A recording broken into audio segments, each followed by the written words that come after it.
ከአያቶላ አሊ ኻሜኔይ መገደል በኋላ ብዙዎች በተነካኩበት ቀውስ ውስጥ ፓኪስታን ተጎትታ ባትገባም ዳፋው ግን የውስጥ ክልላዊ ቀውሶች በፍጥነት ሊንጸባረቁ እንደሚችሉ አሳይቷል።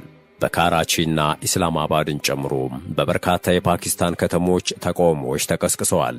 በዚህም የተነሳ የተቀሰቀሱት ሰልፎች ወደ አመፅ ሲቀየሩና ሕዝቡ በካራቺ የሚገኘውን የአሜሪካ ቆንስላን ለማጥቃት ሲሞክር ከ20 በላይ ሰዎች ሞተዋል።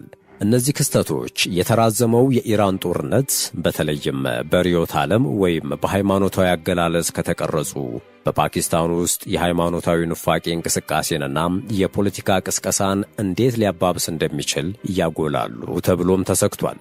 በዲፕሎማሲያዊ አነጋገር ሲገለጽም ፓኪስታን ቀለል ያለ ሚዛናዊ እርምጃ የመውሰድ ግዴታ ውስጥ ልትገባ ትችላለች እየተባለ ይገኛል። ፓኪስታን ከኢራን ጋር የረጅም ጊዜ ግንኙነትን አስጠብቃ ቆይታለች።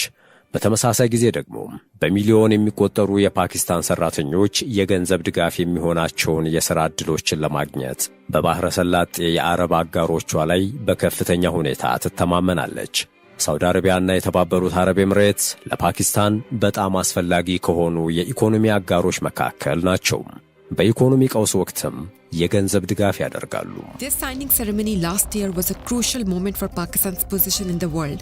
A mutual defense pact with Saudi Arabia, linking the kingdom's oil wealth with Pakistan's nuclear capabilities.